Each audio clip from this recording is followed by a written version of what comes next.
everyone, welcome to month 7. I have followed the cutting instructions that I received with my kit, and I've cut all of my fabric, my background and my print fabric for block 7. The instructions for block 7 are on page 16 and 17 of your pattern. Before you get started with step 1, take the 2.5-inch print squares that you cut and draw a diagonal line on the back of each one of them. So you're going to need all 8 of them for this step. You'll draw that diagonal line on all 8 of them.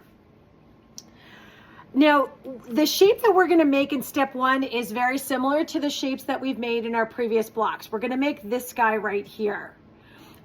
If you just want to make sure you're following the orientation in the picture, because I did not follow it, and I was moving right along with my block, and I got to, I think, step 3 of this recording and went to pick them up and realized, oh shoot, I did that incorrectly. So we'll talk about that in just a minute.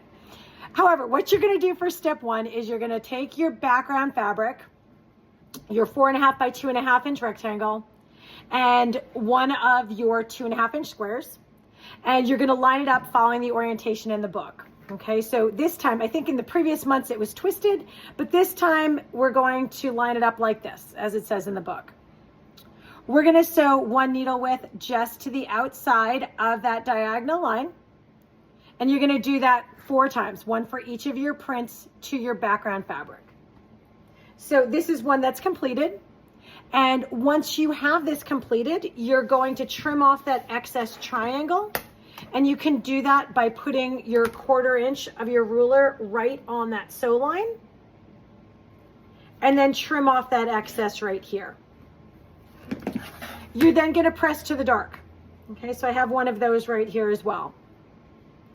Once you've done this step for all 4 of your print fabrics, you are going to then add the other triangle. So let me grab my burgundy one, and following the instructions in the book, we're going to put that right sides together on our background fabric. And again, we're going to sew just 1 needle width to the outside of that diagonal line, then trim off that excess triangle, and you will have a shape that looks like this. Okay, so we're going to have 4 of these at the end of this step, and these should measure 4.5 by 2.5 when you're finished. So I will go do this step, and I will come back in just a moment. But just to give you an idea of what I was saying at the beginning, the way, I kind of went into autopilot and started doing this, and instead of creating this, I created this. So you can probably see the difference there. My diagonal is going the wrong way. If you do that, please do not take everything out. This is going to be okay as well. I thought about leaving this video in to see if any eagle-eyed people would recognize that I did it backwards, but then I realized that I could be confusing people if I left it in and didn't mention it. So I'm redoing this step for everyone. But if you do that incorrectly, as long as these are all consistently in the same direction, what this would do is make this pinwheel spin the other way. Okay, so it's not a big deal as long as you're consistent in what you've done. So I'm going to put this aside. I'm going to do this block correctly so that you all have the correct instructions.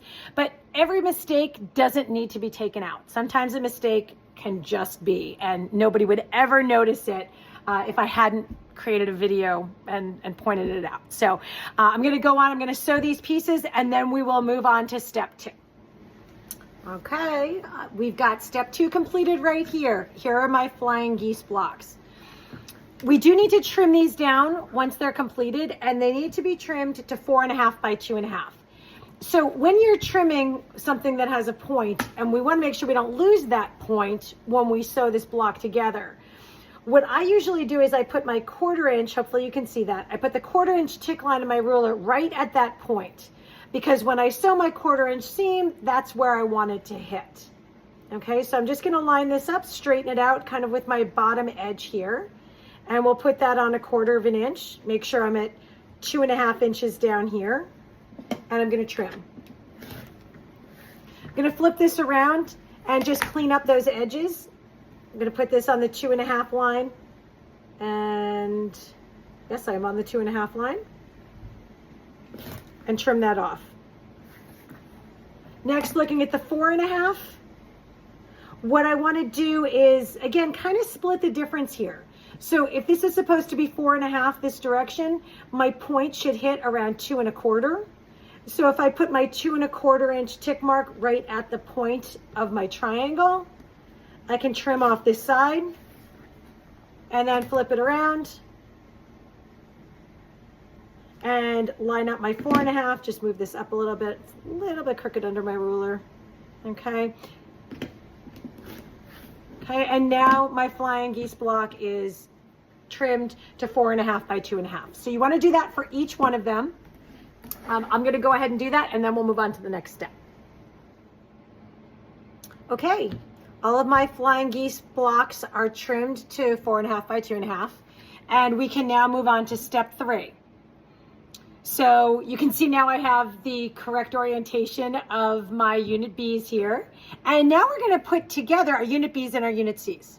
So again, you just want to make sure you're following the instructions in the book. You're going to line them up just like this. Turn them right sides together, and we're going to sew using a 1/4 inch seam allowance, putting these two pieces together. And we'll do this for each of the different print fabrics. Okay. My 4 units were made in step 3. Now I'm going to take those 4 units and I'm going to sew them together. So you can put them in whatever color order makes sense for you. And we're going to sew, in my case, the kind of gold to the burgundy, the black to the blue, and then we'll sew them all together to make the 8.5 inch middle square of block 7. Okay, poof. The middle of block 7 is done. We're now going to take out the setting triangles and the cornerstones that we made in month 0.